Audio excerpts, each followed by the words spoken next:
Bismillahirrahmanirrahim. Assalamualaikum warahmatullahi wabarakatuh. Sebelumnya izin memperkenalkan terlebih dahulu. Nama saya Akmal Fitriana Muhlis, kelas 2E Penjas 2019, nomor NPM 1921911192. Nah, di sini saya akan menjelaskan teori dari konsep kurikulum pendidikan jasmani. Di sini tugas mata kuliah telaah kurikulum.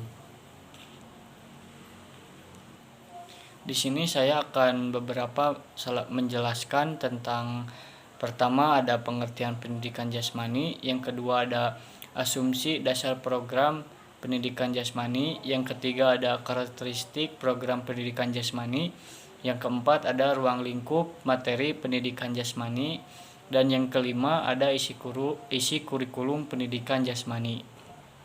Langsung saja, yang pertama ada pengertian pendidikan jasmani. Jadi, pendidikan jasmani merupakan bagian integral dari sistem pendidikan secara keseluruhan yang memfokuskan pengembangan aspek kebugaran jasmani. Nah, di antaranya keterampilan gerak, keterampilan berpikir kritis, stabil emosional, dan yang terakhir ada keterampilan sosial. Nah, melalui aktivitas jasmani. Jadi peningkatan keterampilan gerak, kesegaran jasmani, pengetahuan, dan sikap positif terhadap pendidikan jasmani sangat ditentukan oleh sebuah kurikulum yang baik. Nah, yang kedua ada asumsi dasar program pendidikan jasmani. Di sini yang pertama ada program pendidikan jasmani dan program olahraga mempunyai tujuan yang berbeda, yaitu pembuatan program olahraga terutama ditujukan untuk mereka yang betul-betul mempunyai keinginan atau tertarik untuk mengkhususkan diri pada salah satu beberapa cabang olahraga dan keinginan untuk memperbaiki kemampuan agar dapat berkompetensi juga dengan orang yang lain yang mempunyai keinginan dan minat yang sama pula.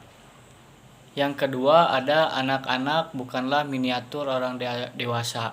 Nah, jadi di sini yang dimaksud itu kemampuan, kebutuhan, perhatian, dan minat anak-anak berbeda diri dari kemampuan, kebutuhan, minat, dan perhatian orang dewasa. Nah, oleh karena itu sudah barang tentu kurang cocok apabila pembelajaran konotasikan seperti menuangkan air dari gelas yang satu ke gelas lainnya. Jadi para guru tidak cukup dengan memberikan program aktivitas jasmani atau olahraga untuk orang dewasa kepada anak-anak. Selanjutnya bagian ketiga, anak-anak kita diajar sekarang tidak untuk dewasa. Nah, yang dimaksudnya para pendidik mempunyai tantangan yang cukup besar dalam mempersiapkan anak didik di masa yang akan datang. Namun yang belum bisa didefinisikan dan dimengerti secara jelas. Jadi atau paling tidak dalam berbagai aspek dunia mungkin akan sangat berbeda dengan dunia yang ada sekarang. Nah, bagian yang ketiga yaitu karakteristik program pendidikan jasmani.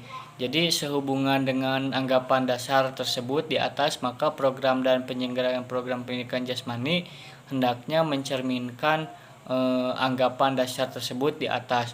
Dua pedoman sering digunakan untuk mencerminkan anggapan dasar tersebut, antara lain adalah menurut developmentally appraised dan practices dan internationality variate practices.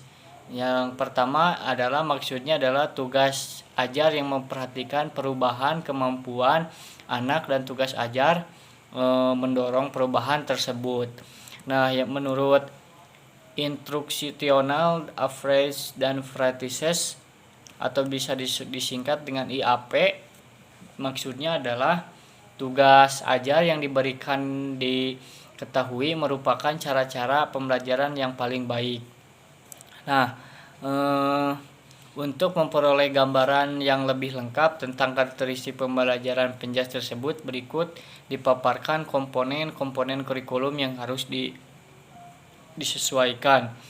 Nah, Bagian yang keempat ada ruang lingkup materi pendidikan jasmani.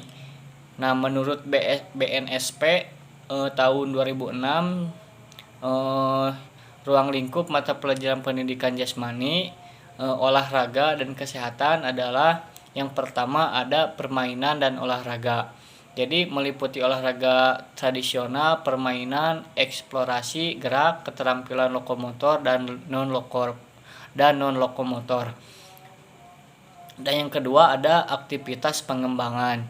Jadi mekanika, sikap tubuh, komponen kebugaran jasmani dan bentuk postur tubuh serta aktivitas. Yang ketiga ada aktivitas senam. Jadi ketangkasan sederhana, ketangkasan tanpa alat, ketangkasan dengan alat dan senam lantai secara aktivitas lainnya.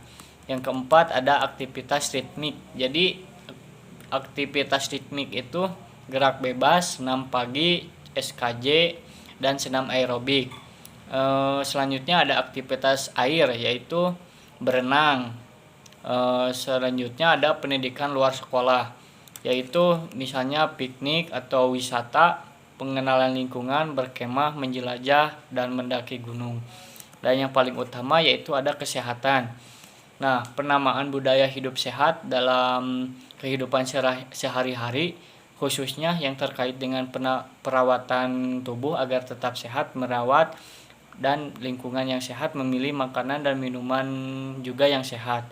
Nah, selanjutnya yang kelima ada isu kurikulum pendidikan jasmani. Beberapa isu muncul yang kurikulum pendidikan jasmani SMA atau MA dapat ditelusuri berdasarkan beberapa sudut pandang, yaitu ada isu program. Jadi isu program kurikulum SMA atau MA dapat kita amati antara lain dari dua sisi, yaitu materi kurikulum dan distribusi alokasi waktunya. Namun walaupun tujuan pendidikan jasmani di SMA dan MA sangat sesuai dengan tujuan pendidikannya pada umumnya, namun seringkali juga para guru terlena oleh materi kurikulumnya. Nah, yang kedua ada memaksakan atau kurang memperhatikan tujuan yang bersifat afeksi seperti kesenangan dan keceriaan. Nah, apabila dilihat dari distribusi alokasi waktunya yang hanya 1 kali 1 minggu dengan lama 2 kali 45 menit, kemungkinan besar tujuan berhubungan dengan pengembangan kesegaran jasmani tidak tercapai. Nah, program aktivitas untuk pengembangan kebugaran jasmani menuntut frekuensi 3 kali dalam seminggu, sementara itu perkembangan kesegaran jasmani siswa seringkali merupakan tujuan yang paling diharapkan tercapai dalam pendidikan jasmani. Untuk program kesegaran jasmani yang terrealistis untuk situasi seperti ini dipertimbangkan. Nah, jadi kesimpulannya pendidikan jasmani adalah integral dari sistem pendidikan secara keseluruhan. Nah, yang memfokuskan pengembangan aspek kebugaran jasmani, keterampilan gerak, keterampilan berpikir, kritis, stabilitas emosional, peningkatan keterampilan gerak, kesegaran jasmani, pengetahuan dan sikap positif terhadap pendidikan jasmani yang sangat ditentukan oleh sebuah kurikulum yang baik. Nah, kurikulum itu sendiri nampaknya terlalu abstrak untuk didefinisikan secara tegas dan jelas.